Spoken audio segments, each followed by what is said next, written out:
Hey everybody, welcome back to our YouTube channel How Logical.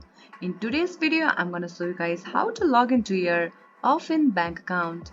For this guys, what you need to do is just open up any web browser, as I have already opened the Google Chrome, and bring up the search bar and type in Affin bank login and hit the search. Make sure it takes you to the official link rip.affinalways.com. Just click on that first link. Now you'll be directly come to the login page.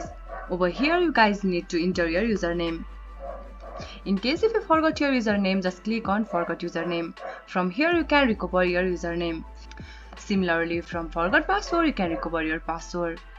And once you click on login button, you will be easily access your account. Guys, if you are logging for the first time, just click on that first time login. This much for today's video. If you guys find this video helpful, don't forget to give it a thumbs up and do not forget to subscribe our channel and also hit that bell icon for the latest video and drop a comment for reviews and more content like this. I'll see you guys again in our next video. Thank you for watching.